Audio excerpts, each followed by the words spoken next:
Bonjour, bienvenue sur la Voix de Morgane. J'espère que vous allez bien. Merci beaucoup pour votre présence, votre écoute. Je vais reprendre tout de suite la lecture de Martin Eden. J'en étais au chapitre 11. Voilà, je vous dis à tout à l'heure. Je vais faire une plus courte lecture, environ une demi-heure, je pense. Merci beaucoup. Martin se remit à son article sur les pêcheurs de perles. Il aurait été plus vite achevé s'il n'avait été si fréquemment interrompu par ses essais de poésie. Ces vers étaient, bien entendu, des vers d'amour, inspirés par Ruth et jamais terminés. Ce n'est pas en un jour qu'on peut apprendre à chanter sur un si noble thème. En eux-mêmes déjà, le rythme, la métrique et la forme étaient une assez sérieuse affaire. Mais par-dessus tout, il y avait une chose intangible, impalpable, qui se sent dans tout beau poème et qu'il ne pouvait arriver à saisir. C'était l'insaisissable esprit de la poésie elle-même, qui ne se laissait pas capturer. Il le sentait autour de lui, comme un feu voletant, comme une chaude et molle vapeur à portée de la main et pourtant hors d'atteinte. Quelquefois, il en saisissait quelques lambeaux, une traînante nuée, et en tissait des phrases qui chantaient dans son cerveau ou s'évanouissaient comme un brouillard léger. C'était décourageant. Il brûlait du désir de s'exprimer avec lyrisme et n'arrivait qu'à un pathos prosaïque et sans originalité. Il lut à haute voix ses essais. Ils avaient le nombre de pieds voulu, les rimes étaient impeccables, mais l'inspiration, l'envol, faisait défaut. C'était à n'y rien comprendre et,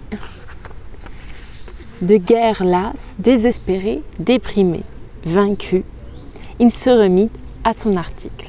La prose était sûrement d'un accès plus facile. Après les pêcheurs de perles, il écrivit un article sur la carrière de marin, un autre sur la chasse à la tortue et un troisième sur les alizés du Nord-Est. Puis il composa, à titre expérimental, une courte nouvelle et, pendant qu'il y était, il en fit 6 autres qu'il expédia à plusieurs magazines. Il écrivait sans arrêt, du matin au soir et tard dans la nuit, s'interrompant seulement pour aller à la salle de lecture prendre des livres à l'abonnement ou voir Ruth. Il était profondément heureux. La vie était intense et belle. Sa fièvre enthousiaste ne tombait jamais, car l'ivresse créatrice des dieux était en lui. Le monde extérieur, les relents de légumes pourris et de lessive, l'apparence débraillée de sa sœur et la figure ironique de M. Higginbotham, tout cela était un rêve. Le monde véritable était celui de son cerveau et les histoires qu'il écrivait la seule réalité possible. Les jours étaient trop courts. Il voulait étudier tant de choses, il ne dormit plus que 5 heures et, trouvant que c'était encore exagéré, il essaya de rogner une demi-heure de plus, mais il fut obligé, à son grand regret, de revenir à ses 5 heures. C'est avec regret qu'il cessait d'écrire pour étudier, qu'il cessait d'étudier pour aller à la bibliothèque, qu'il s'arrachait de là ou de la salle de lecture remplie des œuvres de ces écrivains heureux qui avaient réussi à placer leurs marchandises. C'était un crève-cœur quand, chez Ruth, il fallait se lever et partir, et il galopait le long des rues sombres pour retrouver bien vite ses chers volumes. Ce qui lui semblait le plus dur, c'était de fermer ses livres de physique et d'algèbre, de ranger bloc-notes et crayons et de clore ses yeux là pour dormir. Il détestait l'idée qu'il cessait de vivre, même pour peu de temps, et ne se consolait qu'à la pensée d'entendre le réveil 5 heures après. Il ne perdrait que 5 heures. En tout cas, puis, la sonnerie le ferait bondir hors de son inconscience et il aurait de nouveau devant lui une admirable journée de 19 heures. Avec tout cela, les semaines passaient, son argent aussi, et les rentrées ne se faisaient pas. Un mois après son envoi au Youth Companion, la suite d'aventures pour enfants lui fut retournée avec un mot de refus si plein de tact qu'il ne put en vouloir au rédacteur. Mais il n'en fut pas de même pour le rédacteur du San Francisco Examiner. Après avoir attendu 2 semaines, Martin lui avait écrit. Il recommença au bout de 8 jours. À la fin du mois, il s'enfuit à San Francisco chez le rédacteur, mais sans rencontrer ce haut personnage grâce à un cerbère d'une 12aine d'années à cheveux carottes qui gardait la porte. À la fin de la 5e semaine, le manuscrit lui revint par la poste, sans commentaire, sans explication, sans rien. Ses autres articles lui furent renvoyés de la même manière. Il les expédia alors immédiatement à d'autres magazines, de l'Est cette fois, qui le retournèrent rapidement, toujours accompagnés d'un mot de refus imprimé. Les nouvelles revinrent également. Il les relut plusieurs fois, il les trouva si bien qu'il ne pouvait comprendre le motif de leur renvoi. Jusqu'au jour où il vit dans un journal que les manuscrits devaient toujours être écrits à la machine. Voilà qui expliquait tout. Bien entendu, les rédacteurs étaient trop occupés pour perdre leur temps à lire des ouvrages écrits à la main. Martin loua aussitôt une machine à écrire et passa une journée à apprendre à s'en servir. Tous les jours, il copiait sa dernière composition et recopiait ses manuscrits à mesure qu'on les lui renvoyait. Il s'étonna le jour où les copies dactylographiées commencèrent à lui revenir aussi. Sa mâchoire se serra, son menton avança légèrement et il renvoya les manuscrits à d'autres éditeurs. Il en vint alors à se demander s'il pouvait porter un jugement de valeur sur ses propres ouvrages et les lut à Gertrude. Elle le regarda avec des yeux brillants d'orgueil et déclara « C'est beau de savoir écrire des choses comme ça !» « Oui, oui, dit-il avec impatience, mais l'histoire, comment trouves-tu l'histoire ?»« Magnifique, absolument magnifique, et intéressante aussi. J'en étais toute bouleversée. » Il vit qu'elle ne disait pas entièrement sa pensée. Sa bonne figure était perplexe et il attendit. « Mais dis-moi, Marthe, fit-elle après une longue hésitation, comment ça finit-il? Ce jeune homme si poseur, l'a-t-il obtenu ?» Il lui expliqua à la fin qu'il croyait cependant clair et artistement soigné. Alors elle déclara « Voilà ce que je voulais savoir. Pourquoi ne l'as-tu pas raconté comme ça dans ton histoire ?» Après avoir lu un certain nombre de ses élucubrations, il fut au moins certain d'une chose, c'est qu'elle aimait les fins heureuses. Cette histoire est absolument magnifique. Elle redressa avec un soupir de lassitude son corps lourd penché au-dessus de la lessiveuse en essuyant du revers de sa main rouge son front suant.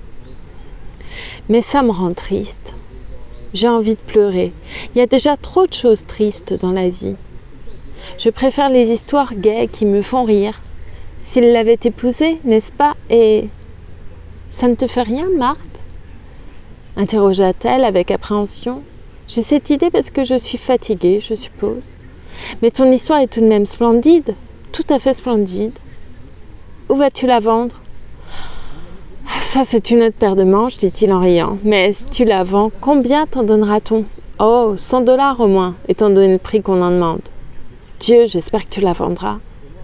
C'est facilement gagné, hein ?» Et il ajouta fièrement. « J'ai écrit ça en 2 jours, ça me fait 50 $ par jour. » Il mourait d'envie de lire sa littérature à Ruth, mais il n'osa pas. Il décida d'attendre qu'une de ses histoires fût publiée. Elle comprendrait alors la raison de son obstination à écrire. Et en attendant ce moment-là, il continua à travailler avec rage. Jamais son esprit aventureux ne s'était encore jeté avec autant de passion dans ce qu'il appelait l'exploration de son cerveau. Il acheta des livres de physique et de chimie et avec l'aide de l'algèbre, il se plongea dans des problèmes et des démonstrations. Son intense puissance imaginative lui permettait de comprendre les réactions chimiques sans en avoir fait l'expérience. Plus facilement que la moyenne des étudiants qui vont au laboratoire. Martin poursuivait son chemin à travers les textes lourds de science, enthousiasmé par les explications qu'il y trouvait de la nature des choses. Autrefois, il acceptait le monde tel qu'il était, sans chercher plus loin. Il en comprenait à présent le jeu et les courants contraires. Il en comprenait à présent le jeu et les courants contraires de la force et de la matière. Des solutions spontanées surgirent dans son esprit, sur maints petits détails de son métier d'autrefois. Les lois de la navigation qui permettent aux navires de suivre infailliblement leur voie à travers l'océan illimité lui furent expliquées, ainsi que les mystères des éléments. Et il se demanda s'il n'aurait pas, par malheur, écrit trop tôt son article sur les vents alizés du nord-est. En tout cas, il comprit qu'il l'aurait mieux écrit à présent. Un après-midi, Arthur le conduisit à l'université de Californie où, haletant et avec un respect quasi religieux, il parcourut des laboratoires, assista à des démonstrations et entendit le cours d'un professeur de physique. Mais rien ne lui faisait négliger d'écrire. Un torrent de nouvelles s'écoula de sa plume et il se lança dans des vers plus faciles, du genre de ceux qu'il lisait dans les magazines. Cependant, une tragédie en vers libres lui mit le cerveau à la torture. Elle lui fit perdre 2 semaines, car elle fut renvoyée par une demi-douzaine de journaux avec une célérité qui le surprit. Puis il découvrit Henley, ce qui lui fit écrire une série de poèmes marins sur le modèle de croquis d'hôpital, des poèmes simples et romanesques, pleins de lumière, de couleurs et d'action, qu'il appela « poèmes de la mer ». Il les jugea meilleurs que tout ce qu'il avait écrit précédemment. Il y en avait 30 et il les termina en 1 mois, en écrivant 1 par jour, après avoir fini son travail quotidien, qui équivalait à 1 semaine du travail d'un écrivain moyen. Le travail ne lui coûtait rien. Pour lui, ce n'était pas du travail. Il avait découvert une forme d'expression. Il donnait tout simplement libre cours au trésor de beauté et d'émerveillement que, pendant ces longues années, ses lèvres scellées n'avaient pas su formuler. Ces poèmes de la mer, il ne les montra à personne. Pas même aux rédacteurs de revues, dont il commençait d'ailleurs à se méfier. Mais ce n'était pas la méfiance qui l'empêchait de leur soumettre les poèmes de la mer.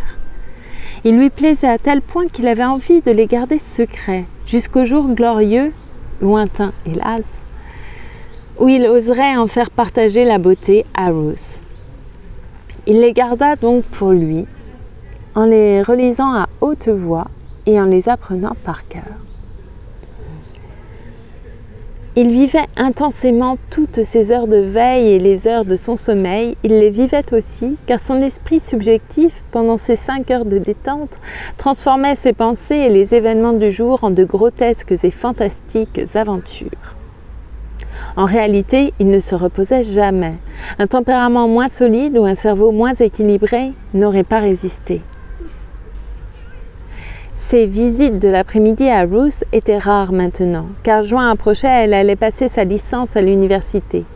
Licenciée ès-lettres, elle lui semblait s'envoler à des distances telles qu'il ne pourrait jamais la rattraper. Elle lui accordait un après-midi par semaine et, comme il venait tard, il restait généralement à dîner. Elle lui faisait ensuite de la musique. Il marquait ces jours-là d'une pierre blanche. L'ambiance de la maison, contrastant si fortement avec celle qu'il connaissait, et la seule présence de Ruth, enracinait chaque fois plus solidement sa volonté de monter au sommet. Au-dessus de son désir impérieux de créer de la beauté, il y avait son désir de la conquérir de haute lutte. C'était un amant avant tout, et la magnifique aventure de son âme lui semblait plus miraculeuse encore que celle de son cerveau. La genèse d'où était sorti le monde était un miracle moindre que la présence de Ruth dans ce monde. Pour lui, rien n'était aussi étonnant, aussi inouï que Ruth. Cependant, la distance qui les séparait l'oppressait toujours. Comment la franchir ? Dans son milieu, il avait eu beaucoup de succès auprès des femmes, sans jamais tenir à aucune d'elles. Mais il aimait Ruth et la considérait non seulement comme un être d'une classe supérieure, mais comme un être à part, tellement à part qu'il ignorait comment l'approcher. Pourtant, plus il se cultivait et plus il s'en approchait. En parlant le même langage, en partageant les mêmes idées et les mêmes jouissances intellectuelles. Mais rien de tout cela ne parvenait à satisfaire les aspirations de son cœur. Son imagination d'amoureux l'avait trop idéalisé pour qu'il pût rêver de s'approcher autrement que par l'esprit. C'était son amour même qui l'éloignait de lui et la lui rendait insaisissable. C'était l'amour lui-même qui lui refusait la seule chose qu'il désira.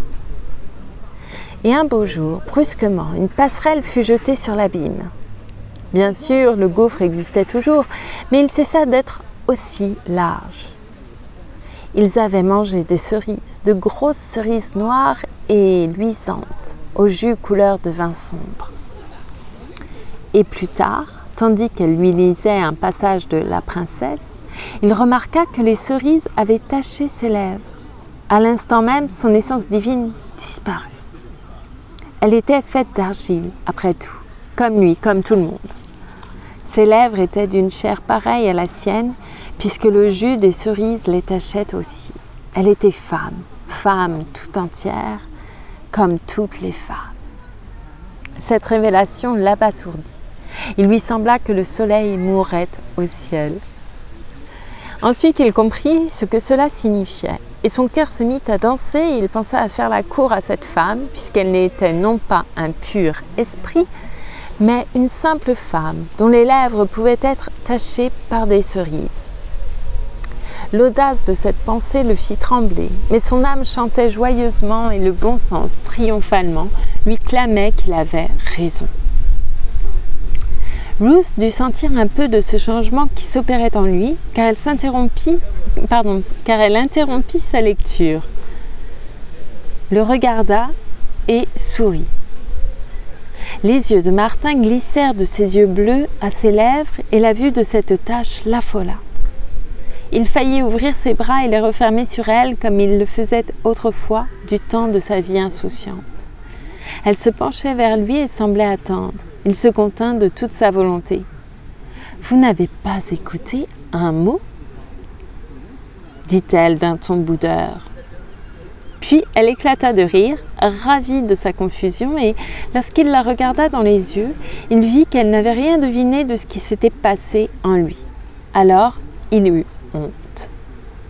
Vraiment, sa pensée avait été trop loin. Toutes les femmes qu'il avait connues auraient deviné ce qu'il en était.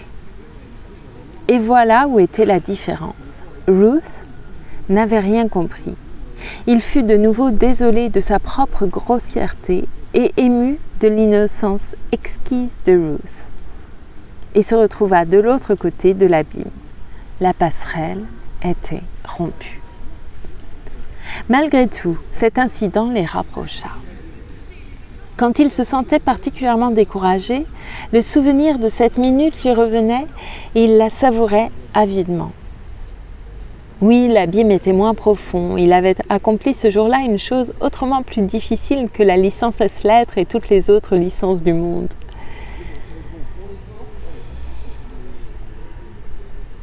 Elle était pure, divinement pure, c'est vrai, mais des cerises avaient taché ses lèvres. Elle était sujette aux lois de l'univers, tout aussi inexorablement qu'il l'était lui-même. Il lui fallait manger pour vivre, et elle attrapait un rhume quand elle se mouillait les pieds. Mais là n'était pas la question. Si elle ressentait les atteintes de la faim, de la soif, de la chaleur et du froid, elle pouvait également ressentir celle de l'amour pour un homme. Et pourquoi ne serait-il pas celui-là ? « C'est de moi que cela dépend, » murmura Martin avec ferveur. « Je veux être cet homme, je serai cet homme. » Chapitre 12. Un soir de bonne heure, tandis que Martin se battait avec un sonnet dans lequel il s'efforçait en vain d'exprimer les idées imprécises qui flottaient dans son cerveau, on l'appela au téléphone. « C'est une voix de femme chic » ricana M. Higginbotham. Martin se dirigea vers le téléphone, dans le coin de la pièce, et une bouffée de chaleur l'envahit quand il entendit la voix de Ruth. Dans sa lutte avec le sonnet, il avait oublié son existence et le son de la voix aimée lui donna un coup au cœur. Quelle voix, délicatement nuancée, comme une musique lointaine, comme un carillon d'argent, d'une pureté cristalline. Aucune femme n'avait une pareille voix. Elle venait de l'au-delà. C'est à peine dans son ravissement s'il entendit ce qu'elle disait, mais il ne laissa rien paraître de son trouble car il sentait les yeux de furet de M. Higginbotham braqués sur lui. Ruth lui dit simplement que Norman, qui devait l'emmener à une conférence ce soir-là, avait la migraine. Elle était désappointée car elle avait 6 billets. S'il n'était pas pris déjà, voulait-il l'accompagner? S'il le voulait, il tâcha de calmer l'enthousiasme que pouvait trahir sa voix. Quelle chose inouïe! Il ne l'avait encore vue que chez elle et jamais il n'avait osé lui demander de l'accompagner nulle part. Tout à coup, tout en continuant à lui parler, il désira mourir pour elle et des rêves d'héroïques sacrifices traversèrent son cerveau bouleversé. Il l'aimait tant, si désespérément, qu'elle daigne sortir avec lui, Martin Eden, le faisait délirer d'un tel bonheur qu'il lui semblait ne pouvoir le mériter qu'en mourant pour elle. Pareil à tous les vrais amants, c'est par ce moyen seul qu'il aspirait à exprimer sa reconnaissance. Mourir pour elle, n'était-ce pas avoir bien vécu et bien aimé? C'était la sublime abnégation de l'amour telle que peut la manifester le véritable amant. Il n'avait que 21 ans et il aimait pour la première fois. Sa main tremblait lorsqu'il raccrocha. « Ça, c'est un rendez-vous en ville, hein ?» persifla le beau-frère. « On sait ce que ça veut dire, ça finira en correctionnel. » Mais Martin ne l'écoutait pas, tout à son rêve étoilé. La vulgarité de l'allusion ne l'atteignit même pas. Il se sentait l'égal des dieux et n'aurait ressenti qu'une profonde pitié pour ce Minus s'il l'avait vu, mais ses yeux l'effleurèrent sans même le remarquer et il rêvait encore en quittant la pièce pour aller s'habiller. C'est lorsqu'il était en train de nouer sa cravate que son ouïe se souvint d'un bruit désagréable qu'elle avait précédemment enregistré. C'était le reniflement final dont Bernard Higginbotham avait ponctué sa phrase. Lorsque la porte d'entrée de Ruth se fut refermée sur eux et qu'ils descendirent l'escalier, il commença à être considérablement troublé. Tout n'était pas rose dans cette soirée impromptue. Il ne savait exactement quoi faire. Dans les rues, il avait remarqué que certaines femmes donnaient le bras aux hommes qui les accompagnaient. Mais quelquefois, elles ne le donnaient pas. Il se demanda si on offrait son bras le soir seulement, ou bien si cette coutume était réservée aux époux et aux parents. Juste avant d'arriver au trottoir, il se rappela Minnie. Minnie l'attrapait toujours sur tout. La seconde fois qu'ils étaient sortis ensemble, elle l'avait rappelé à l'ordre parce qu'il marchait du côté intérieur, partant du principe qu'un gentleman doit toujours marcher du côté extérieur. Et Minnie ne manquait jamais de lui marcher sur les talons chaque fois qu'on traversait une rue, afin de lui rappeler de changer de côté. Il se demanda où elle pouvait bien avoir appris ces principes et s'ils étaient corrects. Somme toute, il ne risquait rien d'essayer, se dit-il en arrivant au trottoir et se précipitant derrière Ruth, il prit position à l'extérieur. Mais le second problème s'offrait encore. Fallait-il lui offrir le bras? Jamais cela ne lui était arrivé, car les filles qu'il fréquentait n'en avaient pas l'habitude. Les premières fois, on marchait côte à côte, puis les bras enlaçaient les tailles et les têtes s'appuyaient à l'épaule de l'amoureux dans les rues sombres. Ici, c'était différent. Elle n'était pas de ces femmes-là. Il fallait inventer autre chose. Il arrondit le bras très légèrement, sans affectation, comme s'il avait l'habitude de se tenir ainsi en marchant. Et la chose extraordinaire se produisit. Elle posa sa main sur son bras. Et ce contact le fit frissonner délicieusement et il crut un instant avoir quitté la terre. Mais il y retomba aussitôt, affolé par de nouvelles complications. Il fallait traverser la rue. Il se trouverait par conséquent à l'intérieur. Devait-il dégager son bras et lui offrir l'autre? Et dans ce cas, recommencer la même manœuvre chaque fois? Question insoluble dont il résolut de ne pas se tracasser. Cependant, quand il lui arrivait de se trouver à l'intérieur pour cacher son embarras, il parlait vite et chaleureusement, feignant d'être tellement absorbé par son sujet que son enthousiasme lui ferait pardonner son incorrection. S'il y en avait une, pardon. Lorsqu'ils traversèrent Broadway, un autre problème se présenta. Dans la clarté crue de l'électricité, il aperçut tout à coup Lizzie Connolly et sa copine qui pouffaient toujours de rire. Un instant seulement il hésita, puis salua. Non, il ne renierait pas ceux de son espèce. Elle fit un signe de tête et le regarda bien en face, non pas avec l'expression douce et gentille de Ruth, mais de toute la profondeur appuyée de ses beaux yeux durs, puis son regard glissa vers Ruth, interrogeant son visage, sa robe, sa condition. Et il remarqua que Ruth l'enveloppait aussi d'un coup d'œil rapide, timide et doux, critique cependant. Un coup d'œil qui ne faisait qu'effleurer l'ouvrière à l'élégance bon marché, au chapeau excentrique très en vogue à cette époque-là parmi les filles d'usine. « Quelle jolie fille !» dit Ruth un instant plus tard. Martin l'aurait bénie pour cette parole. Pourtant, il dit simplement « Je n'en sais rien. C'est une affaire de goût, évidemment, mais elle ne me paraît pas spécialement jolie. » Comment ? Peu de femmes ont des traits aussi réguliers. Elle est ravissante. Son visage a la finesse d'un camée. Et elle a des yeux admirables. « Vous trouvez ?» dit Martin d'un air indifférent. Pour lui, il n'existait qu'une beauté au monde, celle qui marchait à son bras. Il faudrait lui apprendre à parler. Je suis sûre que vous ne saisiriez pas le quart de ce qu'elle dit. Quelle bêtise! Vous êtes aussi obstiné qu'Arthur quand il veut avoir raison. Vous oubliez comment je parlais quand vous m'avez connue. J'ai appris depuis. Mais autrefois, je parlais comme cette fille. À présent, je peux me faire comprendre suffisamment dans votre langue pour vous dire que vous ne connaissez pas l'autre langage.